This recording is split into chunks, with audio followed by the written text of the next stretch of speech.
What's going on, Argos fans? Thanks for joining us here on Keys to the Game. Mike Hogan and Sean Bowen with you here ahead of this week's matchup against the Calgary Stampeders. Hoagie, let's go back to last Friday against the Winnipeg Blue Bombers. Is it safe to say Darrell Walker has arrived, 9 catches, 188 yards, and 2 big touchdowns for this club? What were your thoughts on the game, and is it safe to say that he's finally made his mark here in the double blue? Oh, absolutely. I think there was some pressure to get him involved in the offense because he really wasn't for the first 3 games, and then we see now finally what all the hype was about. Darrell Walker is, if he's not the best receiver in the CFL, he's in the conversation. So we finally got an opportunity to see what he could do. He's an incredibly dangerous receiver in terms of the deep pass, and that really paid off for the Argonauts against the Bombers. And now there's just some other little things to clear up. This team is headed in the right direction. It's crazy just to see the amount of breakaway speed that he has. It is absolutely dangerous to watch. You know, from we go back to this offseason, I mean, Darrell Walker was a big offseason signing. When we go to another guy, Michael Alway, you had a chance to sit down with him this week, and if you want to read the full article, head over to argos.ca or log on to the Argos app to read Hoagie's great work. Tell us more about what you talked to him about and just what he's meant to this defensive unit. Well, there's been a lot of struggles defensively, but Michael Alway hasn't been one of them. He's been really solid as a middle linebacker coming over from the BC Lions as a free agent. Michael Alway was one of the guys that they had targeted. They really wanted him. He had some physical presence in the middle of the defensive secondary, or at least on the second level as a middle linebacker. And he's a guy that brings that physical presence. He has looked really good so far. He and Ian Wild are really starting to get the chemistry going as well. And if you read the piece, you'll understand that Michael Alway is learning this system and thinking about more than just his responsibility. He's also now to the point where he's trying to think what the offense is doing, and that has already paid dividends. We head out on a big road trip with 3 games, 15 days.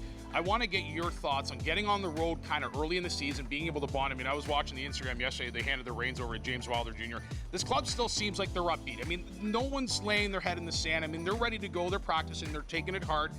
Just what are your thoughts on getting on the road, and what does a road trip do for a young group like this in terms of bonding and kind of coming together? Well, it gets everybody focused. Everybody's not thinking about home life or where they have to go or where they have to live or trying to find an apartment or, you know, what are you going to do with the kids when you get home after practice?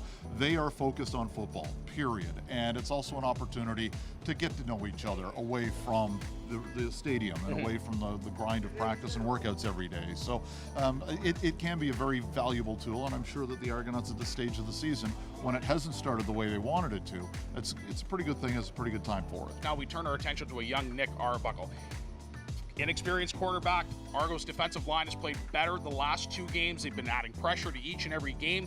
Is it beneficial now to really kind of release the hounds and release the dogs and throw pressure at this kid's face coming up here this Friday? I think it's really important to mix things up. You have to give him different coverages, things he may not have seen before. He's not Bo Levi Mitchell, and that's no knock on the kid. He's a young quarterback who hasn't seen everything yet. Eventually, if he plays up here long enough, he will. But right now, it's to the Argos' advantage to mix up coverages, to bring pressure from places that he doesn't expect to see. All of a sudden, your D-line looks better because you're getting that pressure, and your secondary, as we mentioned a week ago, looks better because you're getting that pressure. So it's not just one unit that has to do its job to win a football game.